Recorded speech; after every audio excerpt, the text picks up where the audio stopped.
For spring eTeaching Luncheon.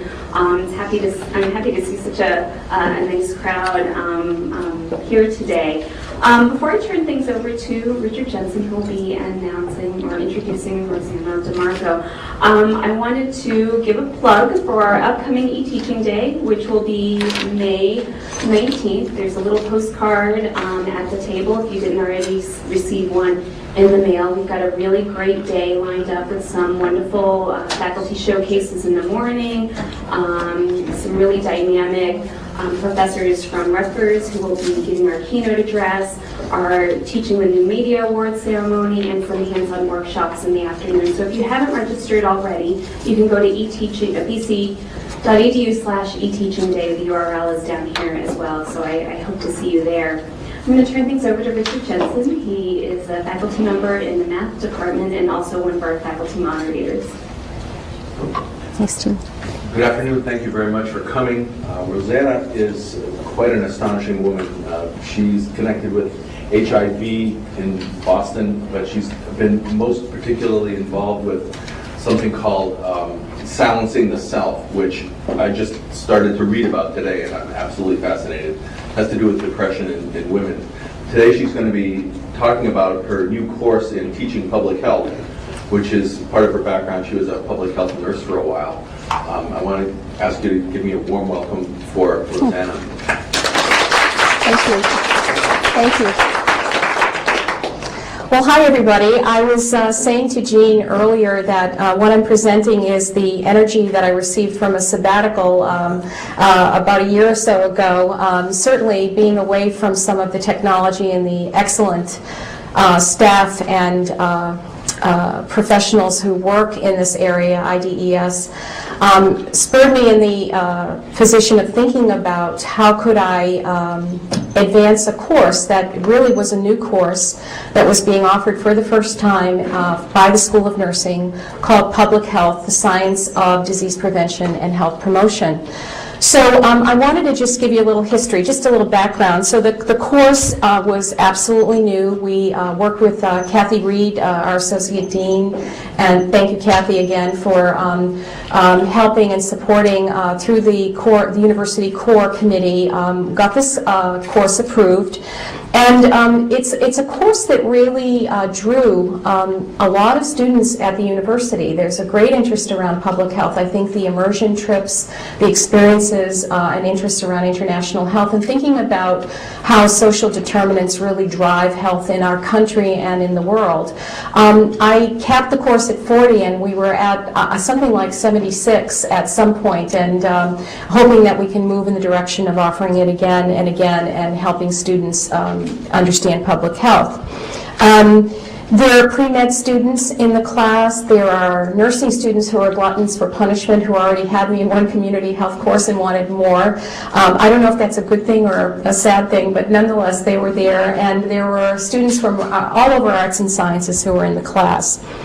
One of the things that I did in collaboration with IDES, thank you, Sarah, where's Sarah? Sarah Castricum, and the staff generally, Jennifer Wade, and others who have, moved on to other things, helped me think through what I wanted to do with this course. So here's the thinking part that goes before putting these things together with the talents of many.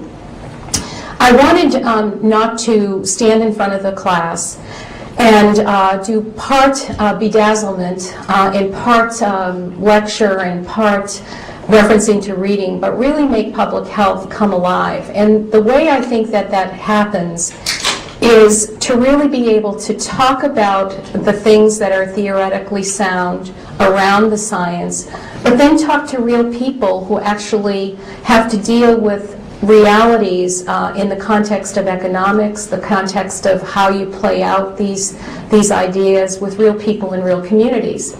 So a collaboration began between IDES from the perspective of how this would be done, the structure of how it would be done, and the Newton Health and Human Services Department, or the Newton Health Department. So we convinced together that it might be a great opportunity, then rather having people drive up in their cars, park at the Beacon Street Garage and come and do a guest lecture, that maybe webcasting at the health department talking about something that was real to the students would be an effective way to teach. And so that's how the Blackboard course that I created started, with that idea, with the help of IDES. Now, one of the things that's important to understand is that I never had really done this work before. So it's important for you to know that this is an instant novice to expert presentation. What I'm sharing with you today is the ideas, again, of sitting with folks in IDES, talking over what it is you want to produce, and then figuring it out and working together on that. So what I wanted to just point out is here's the site, and so I want to just go through this little by little and show you snippets of the things that we did and how we built this partnership. So we're going to start off away from the webcasting just for a second and show you that basically there are different feeds that I created in the Blackboard course. One of the things I wanted the students to know was that there was a place called the Centers of Disease Control. Remember that? And remember H1N1? Well, H1N1, of course, was very timely. It was produced just for our class. Like my colleague Melissa Sutherland, is Melissa here? I thought I saw her come in. Well, one of my colleagues in community health at the School of Nursing, she and I were trying to help the students see the progression of what was going on with this very highly infectious and communicable disease. But what I did was I tried to make sure that the students were able to see that progress, but also that they were able to look at the Centers of Disease Control and take advantage of many of the podcasts that are available. And I just point this out to you. Of course, this is simply creating a link. That's not a very creative thing on Blackboard. It's easy to do. But I wanted to show you how dynamic it was for us in our class, because what the students could do was very simply, let's see if I can get this mouse to cooperate, just use the CDC's vast knowledge and advances around a variety of issues.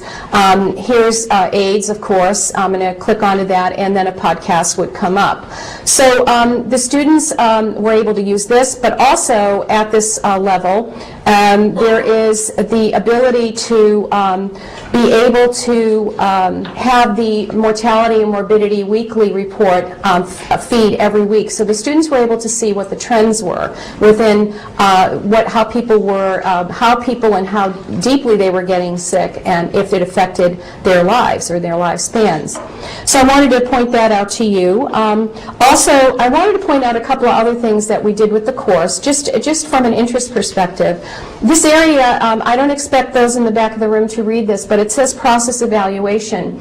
So I wanted you to know that what I did here was I just created essentially a way that the students could discuss with me. Remember, the course was being offered for the first time.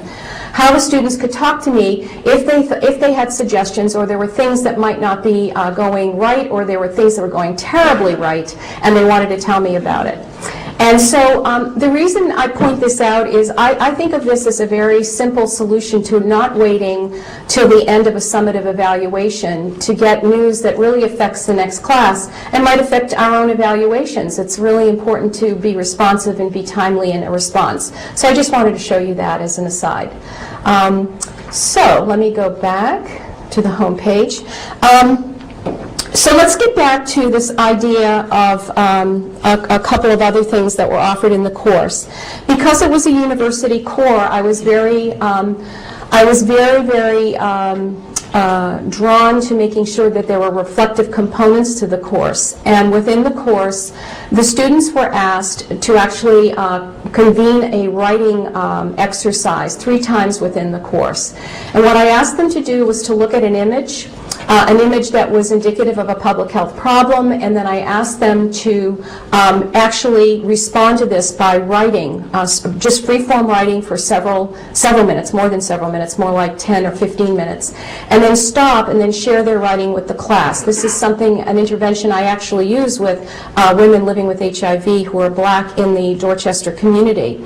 But then what I asked the students to do was I asked them if they would word process what they wrote and send it to me, and I would give them a point extra credit, and then I would post these reflections. So here's an area where the reflections are actually posted, and the students, their long list of documents, there are a lot of students who wanted extra points, you can see. But the truth is, what happened was the students, the method to the madness was that the students would actually be curious about looking at what each of them said about a topic.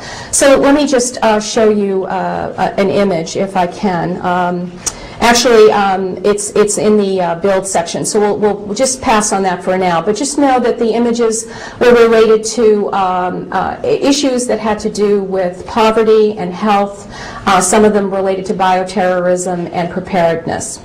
So now, the webcasting. In this classroom, we not only had the webcasting approach, but we also had class capture. So I was trying today to get my colleagues at Newton, who are way too busy today to join us, unfortunately. They had a big project going on. But I wanted them to come live to us and talk, but they were unable to do that. So what I'm going to just show you is how this all plays out as a merger between class capture and this webcasting. So basically, what you do is you go to the calendar, and you can see that each of this class actually took place on Tuesday evenings from 4:30 to 7:30. And I'm going to just show you, we're going to have a twofer right now. We're going to show you the webcasting approach as well as the actual class capture. So I'm clicking on Echo. I'm following Sarah Castercombe's directions explicitly. And we're going to get into this. And I will stop it if I start talking too much. But here I am. This is the class capture called Before Class, when Rosanna's schmoozing with the students. And basically, what happens is, as time goes on, I'm going to try to advance this just a little bit so you can see this. We were initially going to use Wimba Classroom as the software that would effectively be used. Is that audio interfering with anything? All right, we'll just keep it in the background.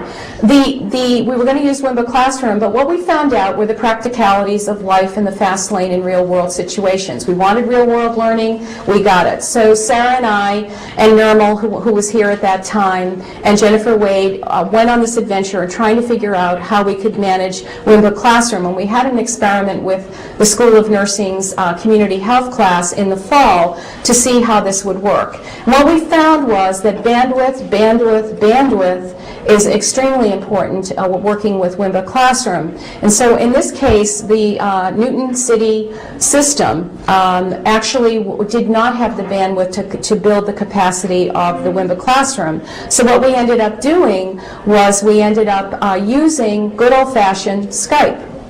And Skype actually performed a little bit better in the classroom. So what I want to show you here is that this is in collaboration with interdisciplinary approaches to public health. Teresa Kett Wood, who is here on the Skype sign-in, is a person who has a master's in public health. She has experience in working with getting people ready for H1N1 in terms of information, knowledge, and vaccines. And what she did in this class was she actually started talking about how the city of Newton could actually deal with this. I'm trying to advance it, and it's not, you're just seeing me talking and fixing my hair before I begin. It's just not going to advance right now for me, but that's okay. The point is that as you look at Skype and in-class capture, Sarah, do you want to help me a little bit while I'm talking, or? Okay. Okay, I'll keep talking, like a good professor at Boston College. Basically, what happens is that the class capture is literally capturing everything that's going on. So you might say, aha, well, Do you have a chance to edit this or block it in case you say something you absolutely don't want anybody to hear again? And the answer is yes. But the truth is that class capture really does allow us to see our visitors over and over again. It's archived. And so this is with the permission of those that are working in partnership, we can see this. So here's Teresa. Sarah's showing you now. Here's Teresa on the screen. And what's really great about this is that we had, thank you, Sarah. What was great about this is I just finished talking about infectious diseases and how preparedness is critical, and about the stockpiles of vaccine that the CDC presents to different communities and how they are provided, and went through all of that sort of theoretical piece. And then Teresa gets on to Skype and starts talking about how it was very, very difficult in the early days. Everybody got the message, but the vaccines weren't here, remember? And so how Newton actually contained the crowd control, where they went, how they negotiated where they were going to give the vaccines. And the students were pretty spellbound about this. I actually put the webcam towards the classroom so that the speaker at the Newton Health Department could actually see the students.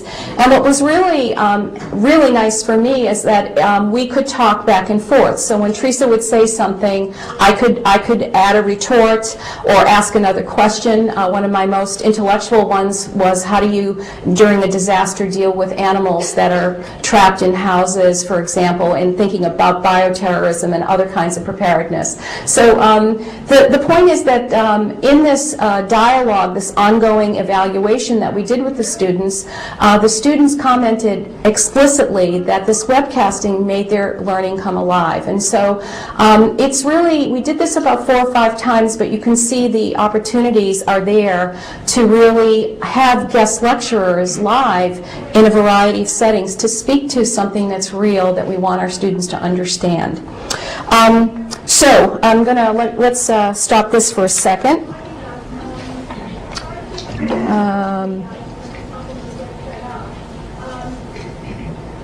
Let's see. Go back to course content. So let me stop for a minute. Does anybody have any questions about anything I said so far?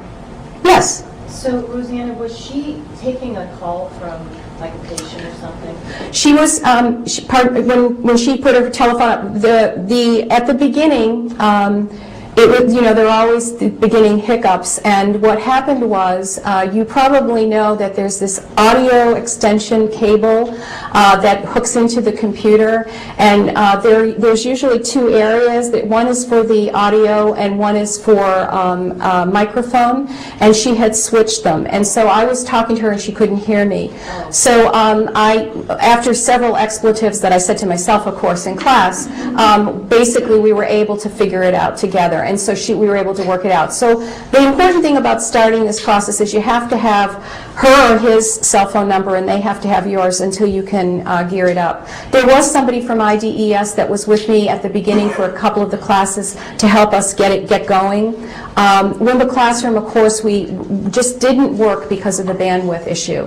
But conceptually, if the bandwidth was strong enough, Wimba Classroom would work. So I want to explain one last thing in the context of your question, is that Wimba Classroom could work very effectively, and the advantage of using Wimba Classroom that we wanted to use is that you can put up PowerPoint slides while the person is webcasting. There's this capacity to not only just talk back and forth, but also show PowerPoint slides. Our solution with Skype was to have those folks that were going to be guest speakers in our webcast to send PowerPoint slides to me ahead of time, and I would get them to the students. So we worked it out. We figured out a way. Any other questions before I continue? Yes? Yeah. I've been thinking about ways of making my lecture accessible, because, you know, there's people who get sick, there's student athletes, this and the other, but I've been worried about how it would affect in-class attendance. How did you do The class capture piece or the webcasting? the fact that all of your lecture material is available. Yeah. Well, you know, it's really sort of a philosophical stand you make or you don't make around this. Let me tell you what I think the advantages are. In this particular course, at the beginning, at the end, there was a lot of technical epidemiologic calculations that I was sharing with the students. And I've been teaching long enough to know that in the past, when class capture wasn't available, these were always the sticking points for students. It was basically they would come to see me, and of course I would graciously see them and talk to them and talk about what the issues were and try to help them before exams as the driving force, of course. And what I'm finding now is that the students independently can go back and see those complicated things and see them again and again. To the degree that they would want to see me again and again is up to them, but in front of the class, but that's what they do. We did have absences, but they were not a driving force, and I think the other side of that is make the class interesting and engaged with also some hooks, and the hooks that I had were the reflective writing. They needed to be there to pass those things in. There are also some other things like quizzes that they needed to be. There were 3 quizzes, 3 writing exercises. That's 6 classes. And there were a couple of other things that they needed to be in class to do, and the others were, a matter of responsibility on their part, whether they came or not. So what I'm saying is, I really believe that class capture gives the advantage of helping students see something and read it and understand it or listen to it again to really, to be the best they can with the material. Yes? Is there anything needed in terms of consent from the students to film them? Not my understanding, and the reason is that the camera is behind their back, so nobody is actually seen face forward. However, the point that you're making is that at the beginning of class, indeed, people are walking in, and so, but they're not really highly visual pictures of. They can't. I don't think the students can be identified. But that's a question, and maybe I can have IDES folks speak to that. We do have some faculty members who are using class capture and have discussion-based courses where they want their students to be filmed. In those cases, we have the students sign consent forms, so they know ahead of time that their commentary will be captured. There have been maybe 1 or 2 cases where students don't feel comfortable, and they will just sit elsewhere so that they're not being filmed on camera. So we do have consent forms that you're more than welcome to use if you're thinking about using this technology. And in my case, very simply, at the first day of class, I announced that there was class capture, what it was, and I asked if any students objected to that or had any uncomfortable feelings about that to please let me know, and nobody did. The funny side of all of that is, you know how students bring laptops to class? I usually make an announcement that if the laptop isn't being used for learning or taking notes, aka registering for classes and reading their email, that it's an appropriate use in class, in my class at least. And what was really funny about that was with class capture, they realized right away with class capture I would be able to see that they were on email. So it's a little surveillance on my own part, surreptitiously, so which was kind of comical. And so the laptops were closed most of the class. Yes? Richard, sorry, you had your hand up for a while. Okay. I have a comment. I make an audio recording of all of my slideshows in class, and I post them all on the web. And when I began doing that, I started to get a little pinch in the ego when people wouldn't come to class. But it's made up for by the fact that where I post the lectures on my files, which has the ability to monitor who looks at the files and when they look at them. And what I can, and my files will also send me an email every night at 3 o'clock in the morning about, in the last 24 hours, who has viewed which thing at which time. And what I'm finding is that, yes, there are students who do not attend a class, and I've done what you suggest, and that is put little hooks into my PowerPoint slides so that unless they come to the class, they're missing a little bit. But I find that what I really want them to do is I want them to succeed on the exams. And if they can succeed on the exams, I don't need their physical presence in the classroom. Now, I teach mathematics. Discussion is not a big part of the classroom experience, and I think maybe in public health it is. But I want to urge people, if they're able or if they're eager to do this, that recording the classes, students love this stuff, and you can put it behind a wall so that only your students can read this. Just bouncing off of that comment, one of the things that I did not use in this particular course that I had in the past was the clicker system. But I had used clickers in the fall with the nursing students, and they loved that in terms of practicing multiple choice question and answers and getting ready for exams.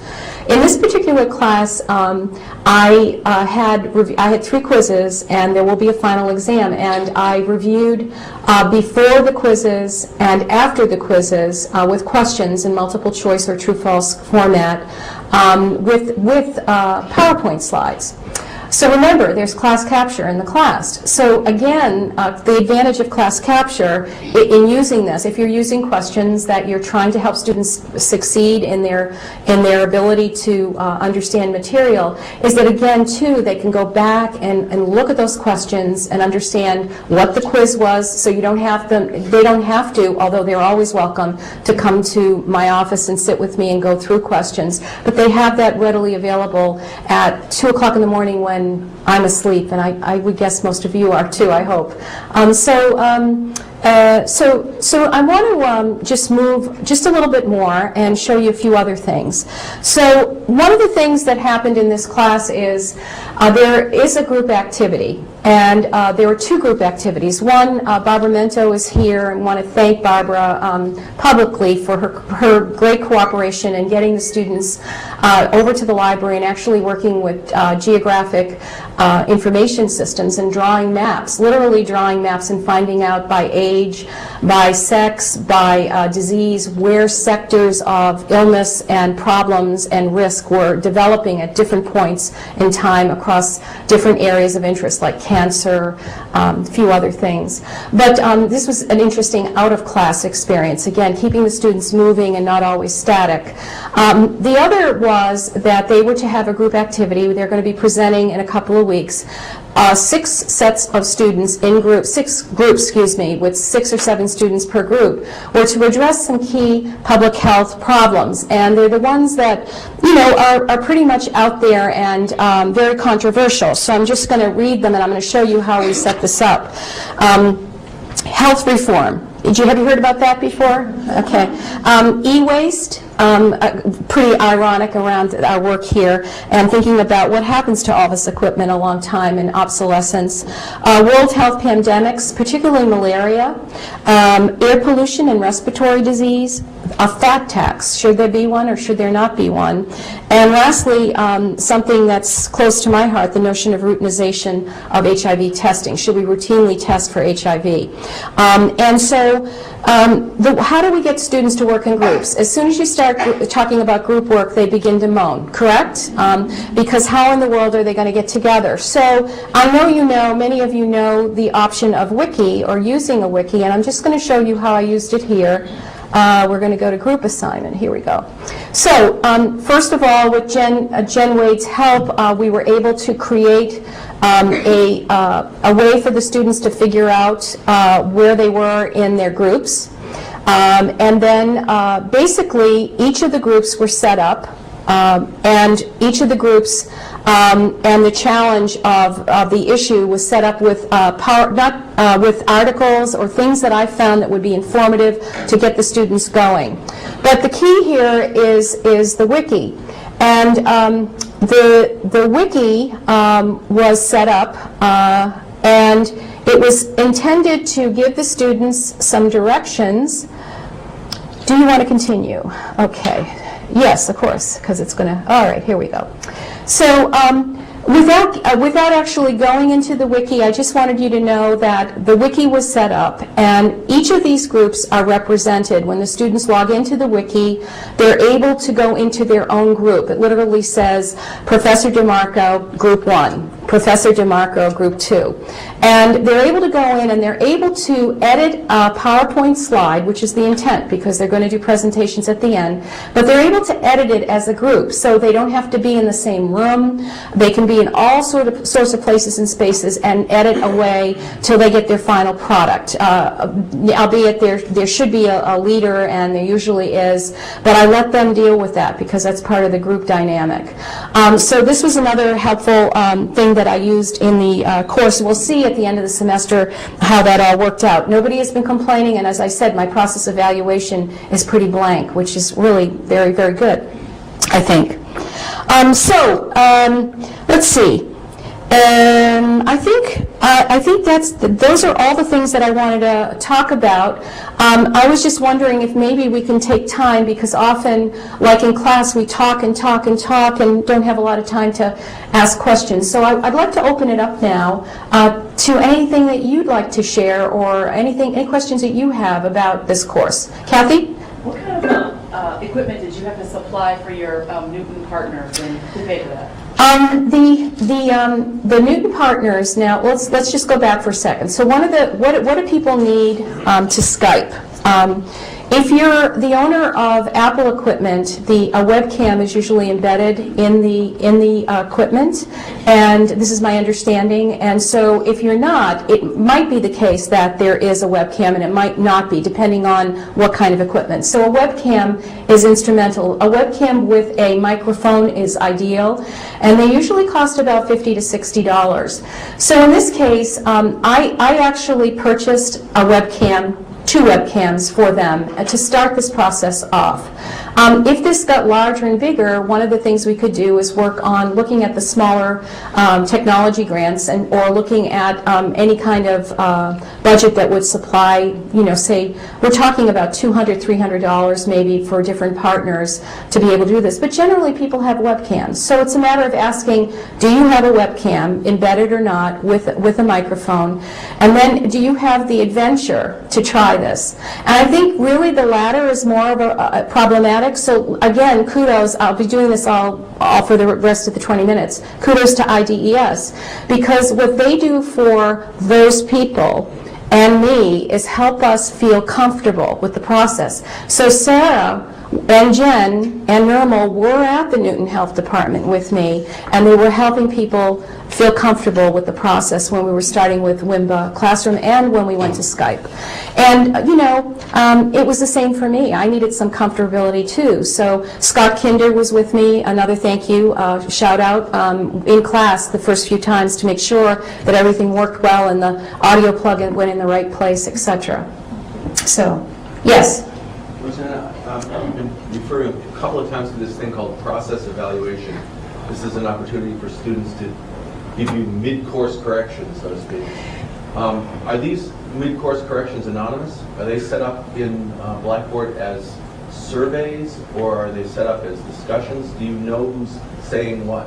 No, that's a very good question. I announced to the students, and they have to have some faith in my putting this forth, is that I set it up as an anonymous discussion. And basically I let them know that there's no identity, and there is not. I have the power to change that, of course, but I don't, because I'm being faithful to what I value as the truth here. And it's not just midpoint. I'm going to say this again just to clarify that it begins at the beginning of the course.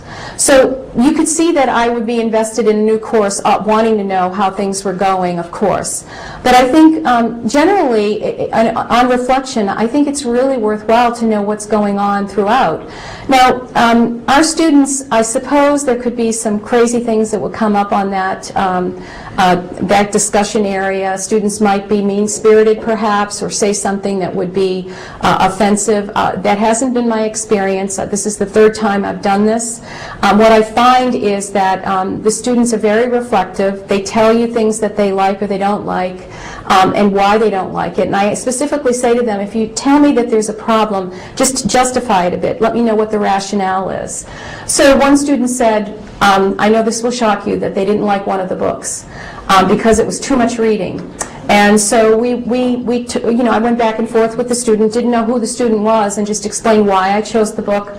And but I also was listening to the student, because there might be something about this book that needs some improvement. But this is The ability to feedback into Yes. the discussion. absolutely. And another student asked for fill-in-the-blank questions on a quiz.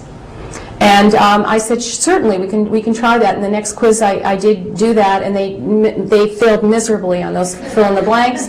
So I said in class, one of the students suggested this, we did this, and it just wasn't a successful experience, so what do you think we should do? And they unanimously said, forget about it. So I think if anything, it shows the students that there's ongoing conversation, and we don't have to wait until the end to get news that won't really benefit them anonymously. Can they see each other's comments, or is it only you that can see the comments? They can see the comments, but they see them anonymously. Yes? How close is all this preparation to being able to offer a distance education course where they don't have to come to class? Well, the answer to that would be, I think there are components that would really work. And there are possibilities with some of this. I know that I've been very interested in what you're talking about for a long time, and I do find that as exuberant as I get about distance learning, the students at Boston College will often say, at undergraduate and graduate levels, that they really need a little connection. They need some connection at some point, and even the graduate students. And so I think there are components that could be used and have possibilities. The considerations you need to think about in terms of webcasting is, where in the world would you be calling, in the time frames, and of course the bandwidth issues. This is all fundamental around the webcasting. But I personally find it very exciting that I can have my colleagues who I know are experts, really, if they're willing to just learn a few things under the tutelage of IDES or myself now that I'm more familiar, that they can come to my class and talk about things that I'm not necessarily an expert in, but I know they are. And it can be just a snippet. The thing I didn't tell you before is they're only on for about 45 minutes at most. So the students can ask questions, go back and forth, and they can actually, with the microphone on the webcam, just sitting on the computer looking out at them, they can hear the questions being asked, and they can see the students raising their hands. The last one we did was with David Naparstek, who's the retired commissioner of health at the Newton Health Department. He was saying, "You in the blue sweater, what did you say?" And they were like, "Oh my God, they really can see what we are doing and what we're wearing here." So, yes. This is so great. Thank you so much. You're welcome. It's really helpful. In the fall semester, I did my first Skype kind of interview with a class with an individual in Houston. And I'm trying to think about a lot of the people that we might want to have interviews with are kind of around the world, and they're busy people, and their time is precious to them. But I was trying to think, how could we create an incentive for this? And I was wondering if we had that Skype discussion, and then we could save it and send it back to them to review. It could be put up on YouTube, potentially. So it could be, because if this was a spectacular interview, do we have that kind of capability where we could record the interview and then offer that to the people? Because otherwise, I'm just depending on their goodwill, which is good, but it'd be nice to have something they would get out of it beyond that. We have someone who is using lecture capture and making the lectures that they're capturing available publicly through a website. So there is a way to do that using lecture capture. I know Skype has recording capability, but I'm not sure if you have to pay extra for that. Yeah, it's a separate plugin, and then the whole question of where it would be hosted and how it would be accessed and so forth. But that would be a great question to explore. Right. If that's an interest, then we can certainly follow up and do some exploring. There's one other, again, my energy was now waning from my sabbatical, and I was starting to think about what would be next steps after really, doing this work with IDES and some of my colleagues here in the room. And the new project is trying to figure out group video conferencing. So for example, this semester, I'm working with 6 students who are graduate students out in a clinical area. And what becomes troublesome, this is the same distance problem. What becomes troublesome is the going out, driving, finding the parking spot, getting to the facility, talking to somebody, and then coming back in the context of our busy world. This is from the notion of a professional school where clinical expertise is very, very significant along with theory. And we're working on something. Scott just found something called Talk Box, and the idea would be if preceptors in the community, nursing preceptors, were interested, they could, with some instruction, come on board and have a conversation as a community of learning with a faculty member, not to share evaluations across students because obviously privacy issues would be at hand, but to be able to create a learning community about what they could learn from each other about having adult students and the issues around adult students. But the capacity to do supervision by using the web seems to be an economic, a sound economic approach if we could perfect it. So that's the next hurdle to think about in relation to clinical work that I do. Anything else? How was lunch? Did you like the lunch? Did you like the soup? Yeah? I really, thank you so much for inviting me, Jean. And again, Sarah, really, thank you so much for answering all my crazy questions at all crazy times. And, again, this course is really exciting. I think public health belongs at BC for all students, and it really fits with the Jesuit mission of social justice and thinking about how, in an interdisciplinary approach, we can answer this disease and health promotion issue and challenge. Thank you.